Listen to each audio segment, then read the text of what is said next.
Hello प्यारे मित्रों, आज हम क्लास 12th के अवकलन चैप्टर को जो एक्सरसाइज 5.2 है, आज हम इस चैप्टर को पढ़ेंगे। तो इसको पढ़ने से पहले अवकलन में तो सबसे पहले हमको फार्मूला याद करना होगा। क्या याद करना होगा? फार्मूला।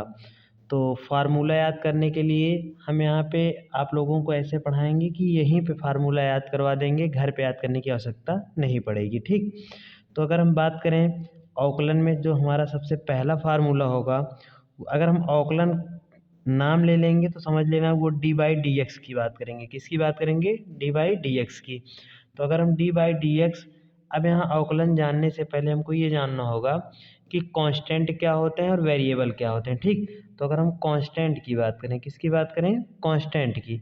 तो जो कांस्टेंट को हम अचर बोलते हैं। क्या बोलते हैं? अचर।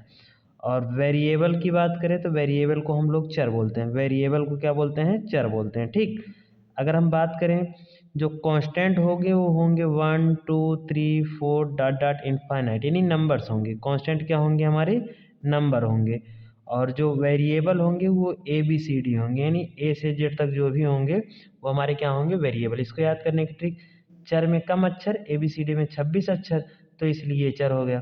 अचर में बहुत सारे अक्षर, कोई पता तो है नहीं, 1 2 3 4 500 10,000, यानी इतना तो हमें मालूम है नहीं, ये मतलब बहुत हैं इसलिए अचर हो गए। चर में कम अक्षर यानी ए बी सी डी में 26, अचर में बहुत हैं इसलिए 1 2 3 4। ठीक, अब यहाँ ध्यान देना, अगर हम सबसे पहले D by D x constant, यानी किसी भी हम कांस्टेंट पद का अवकलन करेंगे तो वो हमारा जीरो हो जाएगा। क्या हो जाएगा? जीरो।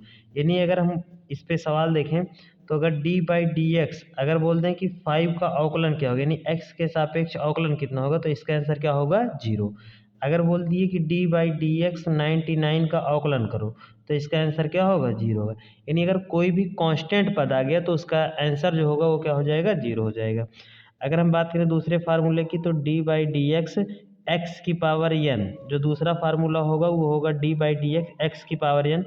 तो इसका फार्मूला होता है एन एक्स की पावर एन माइनस वन। क्या होता है formula? D by D x x की पावर एन बराबर एन एक्स की power N minus one. D by D x x की पावर एन बराबर होगा एन एक्स की पावर एन माइनस वन।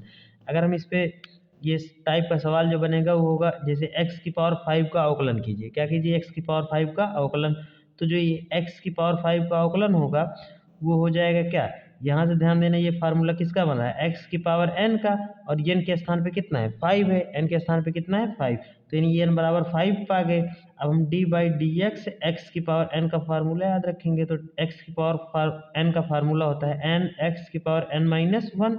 तो यहाँ ध्यान देना, ये हो गया D by D x x की पावर 5 हो गया। तो हम इसको लिख सकते हैं n के स्थान पे कितना है? 5 है, तो यहाँ पे 5 रख लिए। फिर x है तो x लिख लिए, n के स्थान पे 5 है तो 5 रख लिए माइनस वन।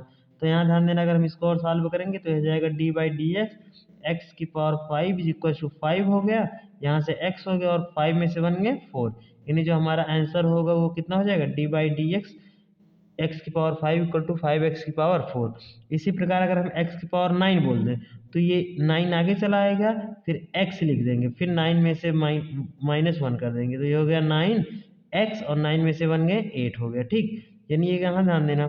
इसी प्रकार हम अगर हम बोल दें कि x की पावर 7 का समाकलन करो, अवकलन करो, सॉरी x की पावर 7 का अवकलन करो, तब क्या करोगे? 7 लिख दोगे, फिर x लिख देना, फिर ऊपर में से एक कम कर देना, यानी 7x की पावर 6 हो गया। ठीक, इसी प्रकार एक और देख लो, अगर बोल दें कि x की पावर 11 का समाकलन करो, अवकलन करो, x की पावर 11 का क्या करो? अवकलन करो, तब क्या है? यहाँ पे 11 लिख लोगे, फिर x लिख लेना, फिर 11 में से एक कम कर दो 10, यही हमारा आंसर हो।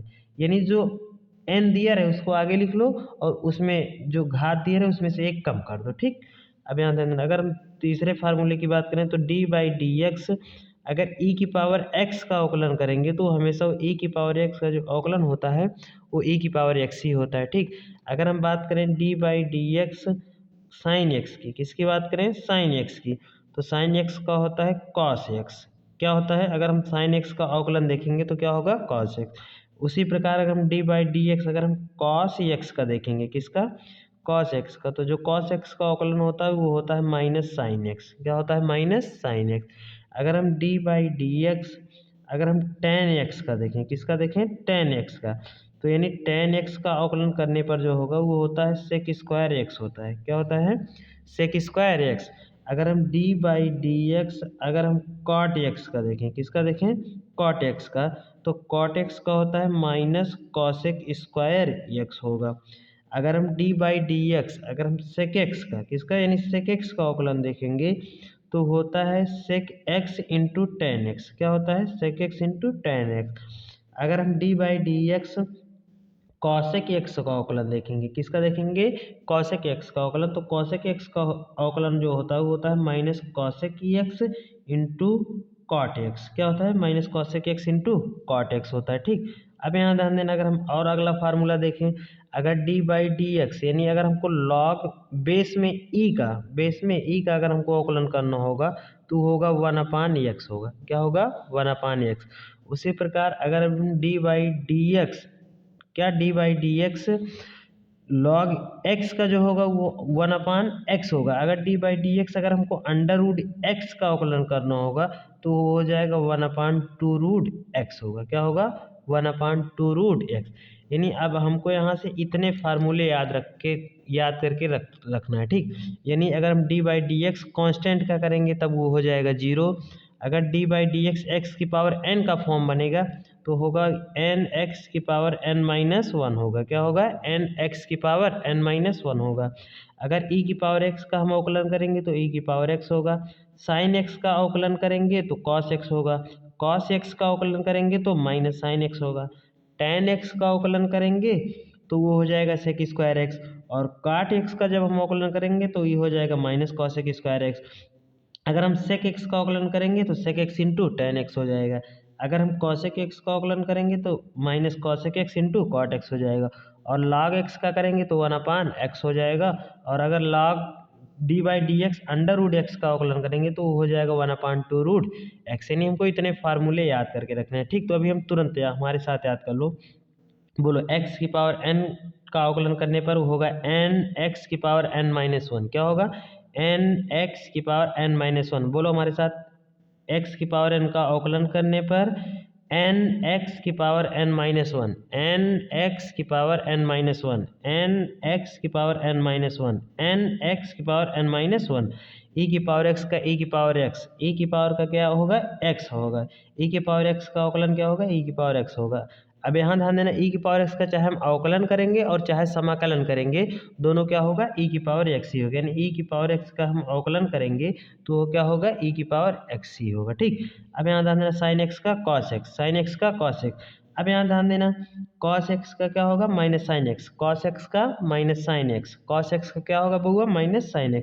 अब यहाँ ध्यान देना, इसमें जितने भी जिसका हम अवकलन करेंगे, जिसमें जिसमें c होगा, क्या होगा? जिसमें जिसमें c होगा, जिसमें जिसमें c होगा उसके अवकलन में माइनस आ जाएगा। यहाँ जैसे cos x तो माइनस साइन x, यहाँ पर भी c है तो यहाँ पे माइनस आ गया, यहाँ पर भी c है यहाँ पर माइनस।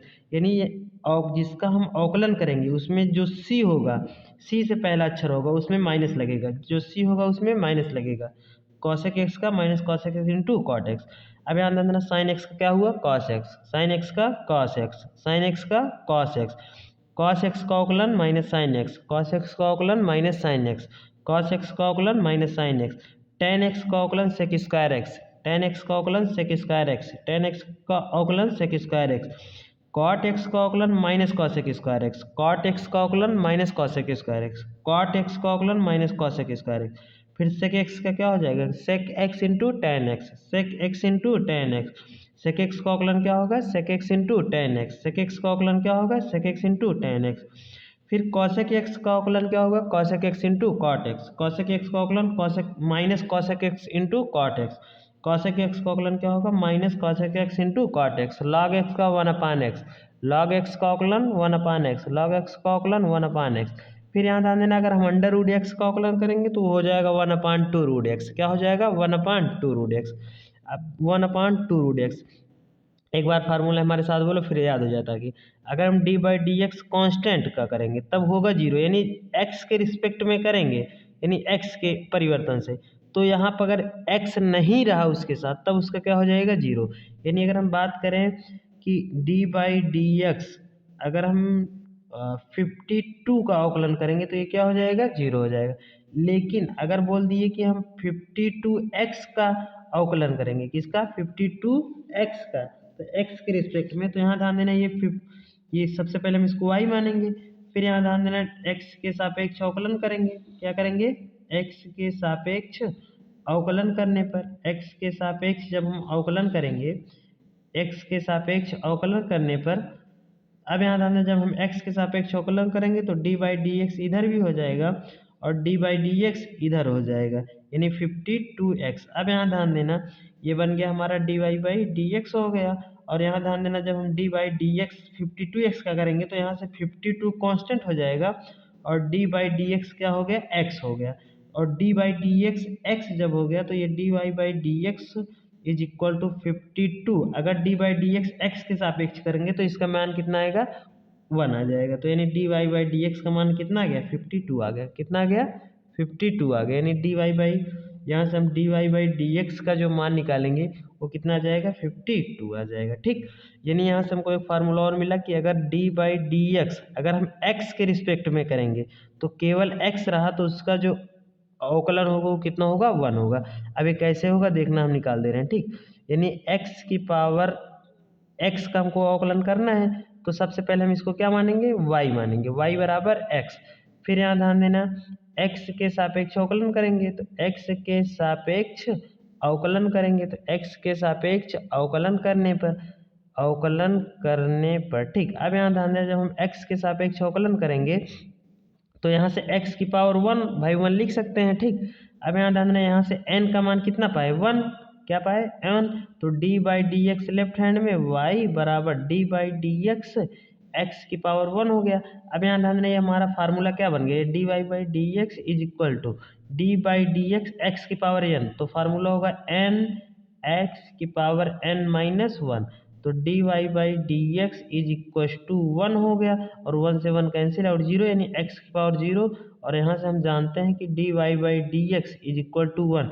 अगर किसी भी चर की पावर अगर 0 हो तो उसका मान हमेशा 1 होता है। कितना होता है? 1 होता है, यानी D Y by D X is equal to, यहाँ से हमारा कितना आ गया? 1 आ गया। तो यहाँ से हमको ये फार्मूला याद करके रखना है हमेशा कि कहीं पर भी अगर x के रिस्पेक्ट में करेंगे, किसके? x के सापेक्ष, तो x का जो अवकलन होगा हमेशा वो 1 होगा, ये याद रखना। ठीक, ये हमेशा जितने भी अब आगे पढ़ोगे अवकलन में उस सारे में लगेगा, और अवकलन सारे आगे जो अवकलन के अनुप्रयोग होंगे, अवकल समीकरण होंगे, समाकलन होंगे, समाकलन के अनुप्रयोग होंगे, सभी का ये अवकलन जड़ है। क्या है? अवकलन का जड़ है। ठीक, अवकलन ये हमारा आगे आने वाले चैप्टर में सभी में क्या होंगे? काम देंगे। ठीक, इसलिए इसको याद करके रखना। अगर अब हम बात करें इस पे कुछ सवाल की, तो हमको इससे संबंधित जानना क्या क्या चाहिए, ध्यान देना। तो हमको इससे संबंधित सबसे पहले ये जानना होगा कि अगर हमको मान लो सबसे पहले अवकलन करने के लिए बोल दिया, क्या करने के लिए बोल दिया?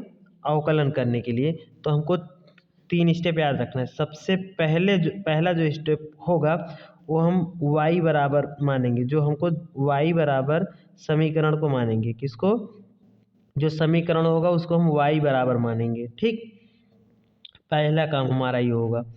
फिर जो दूसरा काम होगा वो होगा हम लिखेंगे कि x के सापेक्ष अवकलन करने पर। किसके सापेक्ष?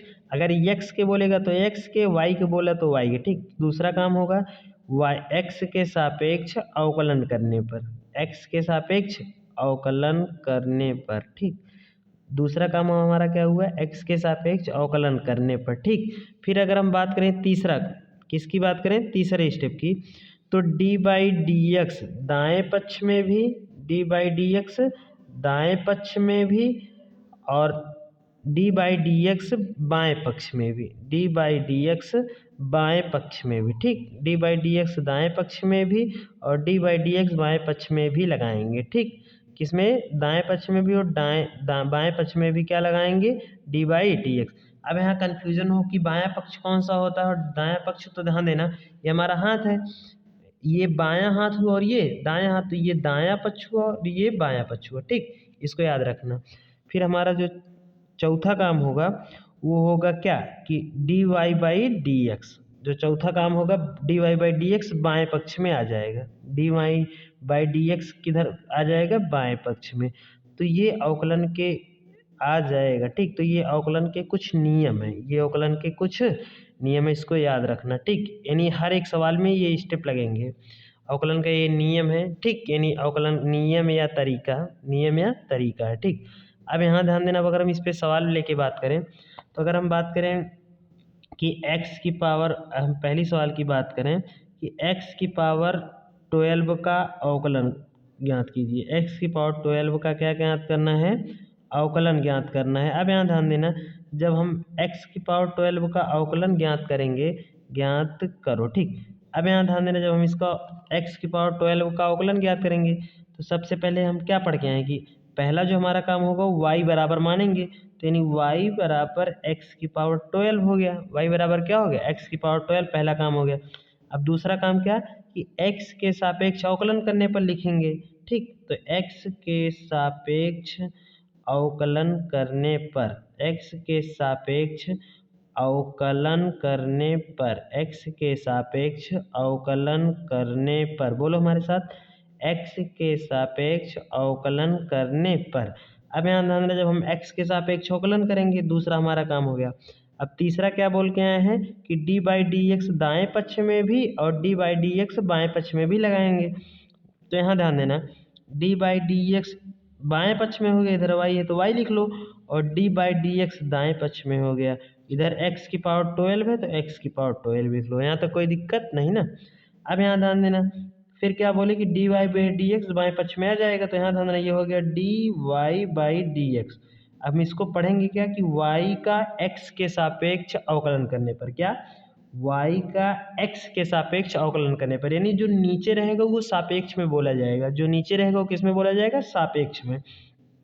तो y का x के सापेक्ष अवकलन करने पर, तो यहाँ ध्यान देना, अब फार्मूला इसको पढ़ो, फार्मूले अपने आप याद हो जाएंगे। तो d by D x x की पावर n, क्या d by D x x की पावर n, तो d बाई डी एक्स जो x की पावर n का फार्मूला पढ़ के आए हो, क्या पढ़ के आए हो? d by D x x की पावर n का फार्मूला क्या पढ़ के आए हो? n x की पावर n माइनस 1 पढ़ के आए हो। ये तो फार्मूला पढ़ के आए हो ना कि d by D x x की power n is equal to n x की पावर n माइनस 1। तो यहाँ ध्यान देना, यहाँ पे n की वैल्यू कितना है? n की वैल्यू जो दिया हुआ है 12 दिया हुआ है, n की वैल्यू कितना दिया हुआ है? 12। तो यहाँ ध्यान देना D by D x x की पावर n, तो यहाँ ध्यान देना ये हो जाएगा n एक्स की पावर n माइनस 1। तो ये हो गया D Y by D X is equal to 12 हो गया एक्स की पावर 12 में से गए 11, यानी हमारा ये क्या हो जाएगा? आंसर हो जाएगा। जो हमारा मेन, यानी जो हमारा मुख्य पर्पज होगा वो चौथा लाइन होगा, क्या कि D Y by D X बाएँ पक्ष में आ जाना चाहिए। तो D Y by D X जब हम अवकलन बोलेंगे तो हमारा जो मेन पर्पज होगा D Y by D X निकालना होगा। अब D Y by D X निकालने के लिए सबसे पहले हमको वाई बराबर मानेंगे, फिर एक्स के सापेक्ष अवकलन करेंगे, फिर डी बाई डी एक्स इसको लिखेंगे। ठीक, कि x के सापेक्ष अवकलन करने पर, यानी यहाँ लिखना होगा, क्या होगा? लिखना होगा। x के सापेक्ष अवकलन करने पर क्या होगा? लिखना होगा। फिर हम क्या करेंगे कि डी बाई डी एक्स दाएँ पक्ष में भी और डी बाई डी एक्स बाएँ पक्ष में भी लगाएंगे, फिर D Y by D X निकाल लेंगे और यही हमारा क्या हो जाएगा? आंसर हो जाएगा। ठीक, अगर हम एक सवाल और ले लें कि x की पावर 23 का क्या करो? अवकलन करो। x की पावर 23 का क्या करो? अवकलन करो। तो यहाँ ध्यान देना, सबसे पहले हम इसको y बराबर मानेंगे, यानी y बराबर x की पावर 23 हमारा सवाल होगा। ठीक, ये हमारा क्या है? सवाल है x की पावर 23 का। तो y बराबर x की पावर 23 पहला काम हो गया। ठीक, y बराबर मान लिया। दूसरा काम क्या होगा कि x के सापेक्ष अवकलन करने पर लिखना होगा, तो हम लिखेंगे कि x के सापेक्ष अवकलन करने पर, क्या लिखेंगे? x के सापेक्ष अवकलन करने पर। ठीक, अब हम जो लिख दिए कि x के सापेक्ष अवकलन करने पर, तो यहाँ ध्यान देना, दूसरा लाइन हो गया हमारा। तीसरा क्या होगा कि डी बाई डी एक्स दाएँ पक्ष में भी और बाएँ पक्ष में भी लगाएंगे, तो डी बाई डी एक्स इधर y है तो y लिख लिए, और डी बाई डी एक्स इधर कितना है? x की पावर 23 होगा, इसको भी लिख लिए। अभी हमारा बन गया D Y by D X हो गया। ठीक, अब यहाँ ध्यान देना, अब इसको पढ़ो, D by D x x की पावर n, क्या बना हमारा formula? D by D x x की पावर n। तो यहाँ ध्यान देना, D by D x x की पावर n का जो फार्मूला होगा वो होगा n एक्स की पावर n माइनस 1। क्या होगा? डी बाई डी एक्स, अगर हम x की पावर n का फार्मूला देखेंगे तो होगा एन एक्स की पावर एन माइनस वन। ये आप लोगों के लिए लिख रहे हैं, ठीक, हमें आ रहा है ना, ये हम आप लोगों के लिए बार बार लिख रहे हैं ताकि याद हो जाए, ठीक। तो D by D x, x की पावर एन का जो फार्मूला होगा वो होगा एन एक्स की पावर एन माइनस वन, यानी जो घात है उसको आगे लिख देंगे और घात में से एक कम कर देंगे। फिर से ध्यान देना, अगर जो घात है उसको आगे लिख लेंगे, फिर घात में से एक कम कर देंगे। तो ये अब यहाँ ध्यान देना, ये बन गया D by D x, x की पावर एन, तो एन एक्स की पावर एन माइनस वन, तो यानी D Y by D X is equal to 23, X की पावर 23 में से एक गए 22, ही हमारा क्या होगा, आंसर होगा, ठीक। अब हम यहाँ से देख पा रहे हैं कि जितना घात होगा घात को यहाँ पे आगे लिख देंगे और घात में से एक कम करके पीछे लिख देंगे, यानी घात में जो घात होगा वो आगे लिखेंगे, घात में से एक कम करके ऊपर लिख देंगे घात में, ठीक। जैसे एक्स पावर 12 था तो 12 आगे आया, 12 में से कम कर दिए 11 आ गया, ठीक, L1 आ गया। उसी प्रकार था 23 था तो 23 आगे लिख दिए, 23 में से एक कम करके 22 पीछे लिख दिए, यही हमारा क्या होगा, आंसर होगा, ठीक। तो ये था बेसिक कॉन्सेप्ट। कल से हम एक्सरसाइज 5.2 को सॉल्व करेंगे, ठीक। वीडियो देखना, यदि पसंद आए तो चैनल को सब्सक्राइब करना और वीडियो को लाइक करना और अपने दोस्तों के साथ शेयर करना ना भूलना। Thank you.